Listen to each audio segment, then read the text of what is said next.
Representative De Lima is recognized. Thank you, Madam Speaker. Thank you, Majority Leader. Madam Speaker, dear colleagues, good afternoon. I rise on a matter of collective privilege.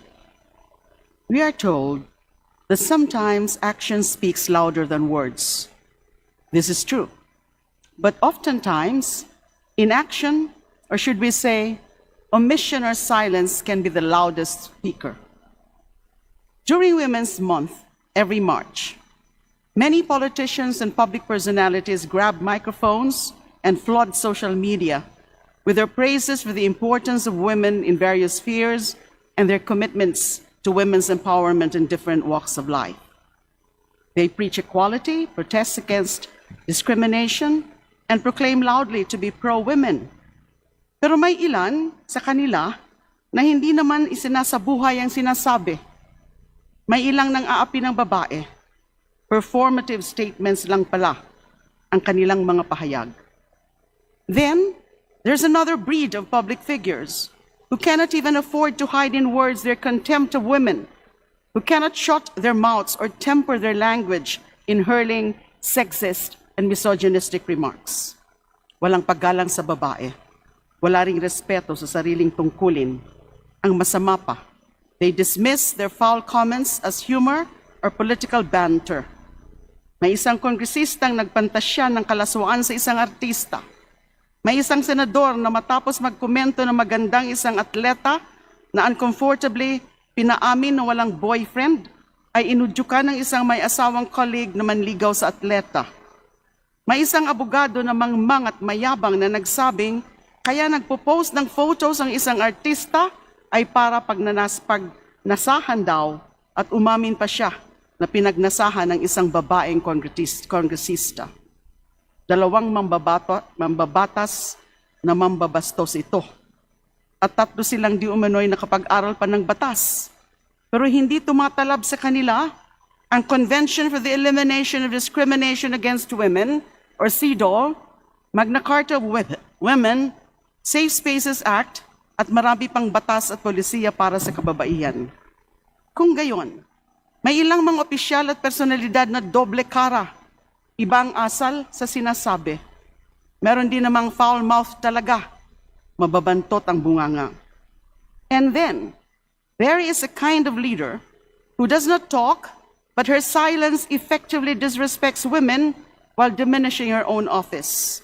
She keeps quiet, yet her silence already speaks volume. Kahit siya mismo ay babae, kahit siya mismo ang pangalawang pinakamataas na opisyal ng ating bansa, sa gitna ito ng lantaran at tahasang pambabastos sa kababaihan. In the particular cases of Congressman Suntay and Attorney Topacio, we know that their remarks were uttered in light of the impeachment complaint against the Vice President herself. Yan sigurang paraan nila ng pagdepensa kay VP Sara. Gets po natin yan, kahit bastos sila. Ang hindi natin gets ay kung bakit si VP Sara ay naaatim na manahimik kahit inaalipusta na ang mga babaeng gaya niya. Dahil ba sa kakampi niya ang nagsalita? Dahil ba ang mga sinabi ay sa konteksto ng pagtatanggol sa kanya? Isn't the dignity of women far more important to her than personal or partisan interests? Isn't decency in public discourse weightier than political theatrics in pursuit of presidential ambition? Katulad din ba ito ng pananahimik ni VP Sara sa pananakop ng China sa ilang bahagi ng West Philippine Sea? Gaya ba ito sa pagtikom ng kanyang bibig sa harap ng pambabastos ng Chinese Embassy sa mga kapwa niya opisyal ng gobyerno? Mas matimbang ba sa kanyang suporta ng China para sukdulang talikuran ng sariling bansa?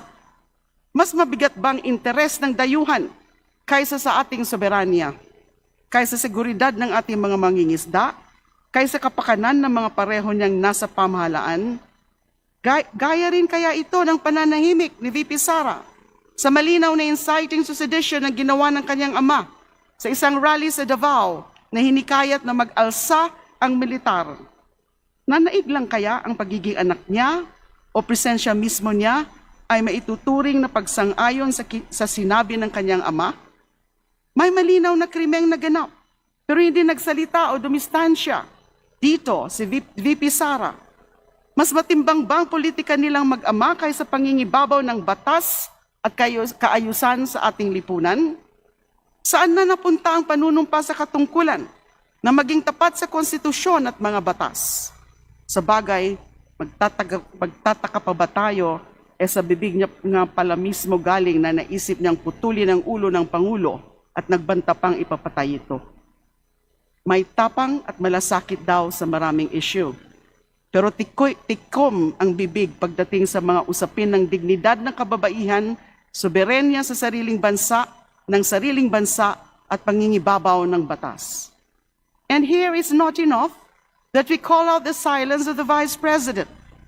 And is that also enough that we point out the silence actually reflects on her character, on the type of woman and leader she really is? That on the things that matter, women's dignity, our country's sovereignty, the rule of law in our land, we cannot count on her. Importante po ang mga puntong ito. But our bigger point here is to confront the political message and symbolic meanings of that silence. More telling here are the far-reaching repercussions that silence may cause in the public consciousness and the effects that it may engender in the minds of our public servants. Na tamang manahimik kahit niyuyurakan ng dignidad ng tao. Na tamang magsawalang kibo kahit inaagaw ng ating teritoryo at inaalipusta na ang sariling kababayan. Na tamang palampasin ang krimen at panggugulo na parang walang kwenta ang ating konstitusyon at mga batas. This is the sound of Sara's silence. Hindi tayo pumapayag dito. Hindi tayo dapat pumayag dito. At tayo naman sa kamarang ito, ano ang ating tugon? Huwag naman po sanang magkikibit balikat. Huwag naman po sanang mahawaan ng pananahimik dahil ang pagsasawalang kibo ay pakikisangkot. Dapat na hamunin at singilin natin ang ating mga pinuno kapag mali, kapag baluktot ang kanilang asal at salita, at kapag walang katwiran ang kanilang pagtikom ng bibig kung kailan kailangan. Belated International Women's Day, Happy Women's Month, mabuhay ang kababaihan at lahat ng mga makakababahihan. Maraming salamat po.